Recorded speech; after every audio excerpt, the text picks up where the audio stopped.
পড়াশোনার জন্য সারা পৃথিবীতে যতগুলো সিস্টেম আসছে তার মধ্যে যদি আমি বলি নাম্বার 1 সিস্টেম, সেটা হচ্ছে হাফেজি পড়ার সিস্টেম। কিভাবে সেটা বলি। যে কোনো শিক্ষার্থী যে কোনো সময় সেরা স্টুডেন্ট হইতে পারে, জাস্ট একটা ফর্মুলা লাগবে, একটা ফর্মুলা। সেই ফর্মুলাটা কি? ধরা যাক সে আজকে থেকে পড়া শুরু করছে, আজকে থেকে সে পড়ছে। এখন যা পড়বে জাস্ট 1 ঘন্টা পরে কিন্তু 56% জিনিস সে ভুলে যাবে, একদিন পরে 70% ভুলে যাবে, 1 সপ্তাহ পরে 80% ভুলে যাবে। তার মানে আমরা যা কিছু পড়ি, যা কিছু শুনি, 80% জিনিস 7 দিন পরে নাই। অথচ কোরআন শরীফ যারা পড়ে তারা দেখা যায় যে গোটাল কোরআনের 30টা পারা একদম A to Z মুখস্থ না।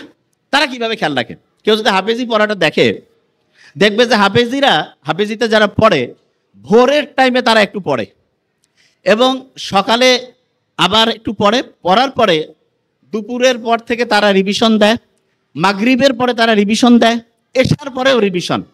সারাদিনে যে টাইমটা তারা পড়ে ক্যালকুলেশন করলে দেখা যাবে 70% থেকে 80% টাইম তারা রিভিশন দেয়, 70 থেকে 80% টাইম তারা শুধু রিভিশন দেয়। এবং ইন্টারন্যাশনালি বলতেছে যে একটা স্টুডেন্ট অসাধারণ হবে যদি সে দৈনিক যে পরিমাণ টাইম পড়ে তার 70% টাইম সে যদি রেগুলার রিভিশন দেয় তাহলে সে অসাধারণ স্টুডেন্ট হবে। এবং একটা স্টুডেন্ট যখন হচ্ছে যে হাফেজি পড়ে তখন তার ব্রেইনের মধ্যে কিন্তু একটা আলফা ওয়েভ তৈরি হয়, আলফা ওয়েভ। এবং এই ওয়েভটা এমন, ধরা যাক আপনি নর্মালি একটা পৃষ্ঠা পড়তে আপনার লাগতেছে, ধরলাম যে 10 মিনিট। আপনি যদি আলফা ওয়েভে পড়েন, আলফা ওয়েভ ব্রেইনের মধ্যে, তাহলে আল্লাহর রহমতে আপনার ওই পড়াটা 2 থেকে 3 মিনিটে হবে। তার মানে স্বাভাবিকভাবে একটা পড়া আপনি যেই স্পিডে পড়েন, আলফা ওয়েভ থাকলে তার থেকে 4 থেকে 5 গুণ বেশি স্পিডে আপনি আল্লাহর রহমতে পড়তে পারবেন। তাহলে যারা কোরআনের হাফেজিতে পড়ে তারা কিন্তু ব্রেইনে আলফা ওয়েভ তৈরিটা অটোমেটেড হয়। ওই যে আমি যখন কোরআন তেলাওয়াত আমরা শুনলাম তখন একটা ভালো লাগছে না সবার? কোরআন যখন শুনলাম কি কারণে ভালো লাগলো? কারণ কোরআনের আয়াতগুলো আল্লাহ এমনভাবে অ্যাসেম্বল করছেন, যখনই আমরা শুনি তখন ব্রেইনটা কুল ডাউন হয়। এবং ব্রেইনটা কুল ডাউন হয়ে গেলে ব্রেইনের মধ্যে প্রতি মুহূর্তে যে হচ্ছে বিভিন্ন ঢেউ আছে, ঢেউটা এমন লেভেলে আসে যেটার নাম হচ্ছে আলফা ঢেউ। এবং এই ঢেউটা ব্রেইনের জন্য খুব উপকারী। দেখেন সায়েন্স যে আবিষ্কার হচ্ছে, আপনারা দেখবেন কোরআনে একটা আয়াত আছে যে উটকে আমি কেমনে বানাইছি এটা কি তোমরা দেখবা না? উট তা কিছুদিন আগে আবিষ্কার হইলো যে উটের যে চোখের পানি আছে না, এই চোখের পানির মধ্যে এমন এক রকমের মেডিসিন আছে যেটা প্রায় 30 রকমের সাপের যে বিষ সেটাকে নিষ্ক্রিয় করতে পারে। ওই যে রাসেল ভাইপারের নাম শুনলাম না, খুব আলোড়ন সৃষ্টি করছিল। সেই রাসেল ভাইপারের যে বিষ ভয়ঙ্কর, মুহূর্তের মধ্যে মানুষকে ধ্বংস করে ফেলে, সেই বিষকেও নিষ্ক্রিয় করার ক্ষমতা বিজ্ঞানীরা দেখছে যে উটের যে চোখের পানি সেটার মধ্যে আছে। আল্লাহ যে বলছে যে উটকে আমি কিভাবে বানিয়েছি সেটা কি তোমরা দেখবা না? কি অসাধারণ আল্লাহর কথাগুলো এখন বিজ্ঞানীরা দেখতেছে, যা কিছু বলে গেছে প্রত্যেকটায় সায়েন্সের সর্বোচ্চ লেভেলে। দেখেন একটা জিনিস বলি, মৌমাছি নিয়ে একটা সূরা আছে না কোরআন শরীফে? খাঁটি মধু কারা কারা খান? একটু হাত উঁচু করেন তো। প্রত্যেকে খাবেন, খুব উপকারী খাঁটি মধু। আচ্ছা, একটা ইন্টারেস্টিং জিনিস বলি, মধুর যে মৌচাক আছে না, মৌচাকে কিন্তু সিকিউরিটি গার্ড অফিসার আছে। যে ভাই আপনি কি করেন, এটা কি ক্যান্টনমেন্ট? হ্যাঁ, ক্যান্টনমেন্টের মতো। অনেকে বিভিন্ন কোম্পানির নাম নিতে চাই না, কয় যে পরিশোধিত মধু।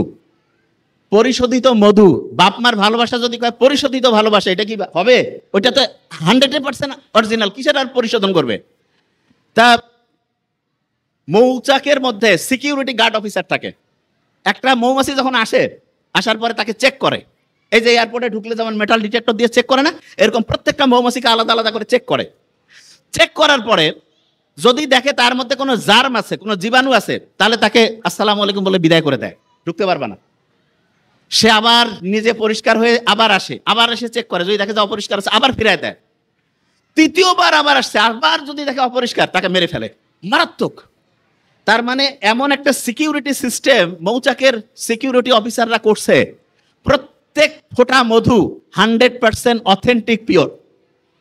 এবং আল্লাহ যে মধুর কথা বলছে, মধুর যে টেম্পারেচার নিয়ন্ত্রণের জন্য একটা স্পেশাল সিস্টেম আল্লাহ দিয়ে রাখছেন। আমাদের শরীরের জন্য 35-40 ডিগ্রি তাপমাত্রা খুব ভালো, 35-40 খুব ভালো। ঠিক তেমনি করে মধুটা তৈরি হইতে গেলে মৌচাকের মধ্যে 35 থেকে 40 ডিগ্রির টেম্পারেচার লাগে। এখন আপনার মাথায় একটা প্রশ্ন আসতে পারে, যে গরমের সময় ধরা যাক যে সাহারা মরুভূমি, ওইখানেও মৌচাকের মধ্যে মধু হয়, তো ওইখানে তো টেম্পারেচার 50, ওইখানে 35-40 আসবে কি করে? আবার সাইবেরিয়ার মধ্যে ওইখানেও মধু হয়, সেইখানে দেখা যাচ্ছে যে 0 ডিগ্রি 20 ডিগ্রি, ওইখানে মধু হবে কিভাবে?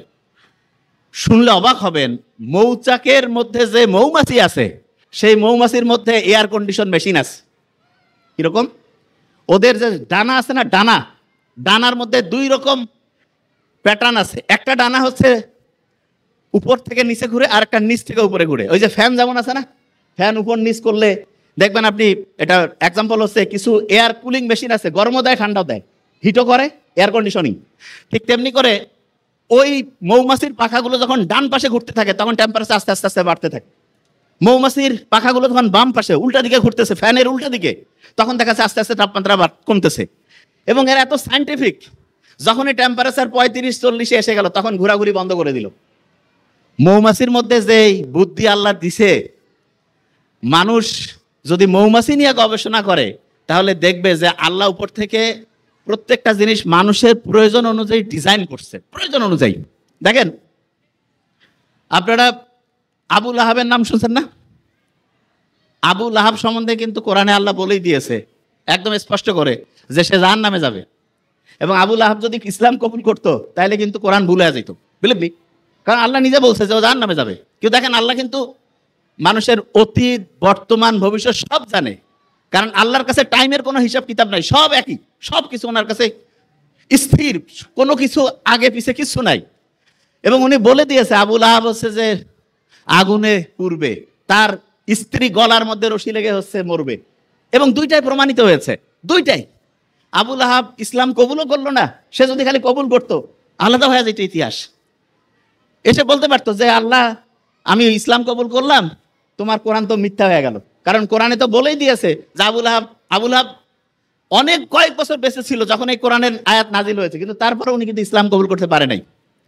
এবং কিছুদিন আগে অনেক কয়েকজন হচ্ছে নোবেল বিজয়ী একসাথে হয়েছে, একটা মিটিং করতেছে, তা বলতেছে যে মানুষের জীবনের জন্য দরকার এরকম সবচেয়ে প্রয়োজনীয় 2টা লাইন বলতে হবে, 2টা। এর নিচে সবাই একটা একটা একটা একটা করে বিভিন্ন জন বলছে। শেষে 2টা কথা সবচেয়ে বেশি পছন্দ হয়েছে, সবচেয়ে বেশি ভোট পেয়েছে। তার মধ্যে প্রথম কথাটা কোনটা জানেন? যে অবস্থায় আপনি আছেন শুকরিয়া আদায় করেন। তো এইটা যখন আমি পড়লাম তখন মনে হলো আমরা যে সূরা ফাতিহা পড়ি, আলহামদুলিল্লাহ রাব্বিল আলামিন, আল্লাহ তুমি আমাকে যে অবস্থায় রাখছো ভালো রাখছো, এইটা হচ্ছে 1 নম্বর প্রয়োজনীয়। এবং প্রত্যেক নামাজে প্রত্যেকবার শুরুতে বলতেছি, এবং এইটা জীবনের জন্য 1 নম্বর দরকার। তার মানে নামাজ হচ্ছে আল্লাহর সাথে কানেকশন করার চাইতে আমার নিজের ভালোর জন্য দরকার বেশি। নিজে ভালো থাকবো কখন? যখন আমি চিন্তা করি যে আল্লাহ আমাকে তুমি যে অবস্থায় রাখছো ভালো রাখছো। আর দ্বিতীয় কথাটা কি দরকার? সেটা হচ্ছে মানুষ দীর্ঘদিন ভালো থাকতে পারবে, মানুষের ব্রেইন সুস্থ থাকবে, মানুষ হচ্ছে উন্নতির দিকে যাবে কখন? যখন কেউ রেগুলার পড়াশোনা করে। কোরআনের প্রথম যে আয়াতটা নাজিল হইলো কি ছিল? প্রথম আয়াতটা পড়ো তোমার প্রভুর নামে, ঠিক না? পড়ার কথা বলছে। তা আল্লাহ কিন্তু নাজিল হওয়া প্রথম কথাটা পড়ার সাথে, কোরআনে আমরা যখন সূরা ফাতিহার প্রথম যে আয়াতটা দিয়ে নামাজ শুরু করি প্রত্যেক রাকাতে, সেটা কি ছিল? প্রথম রাকাতে প্রত্যেকবারে বলতেছি, সেটা কি? সেটা হচ্ছে শুকরিয়া জানাচ্ছি আল্লাহর কাছে। তার মানে মানুষের জন্য যেটা সবচেয়ে প্রয়োজনীয় আল্লাহ কিন্তু সেট করে দিয়েছেন।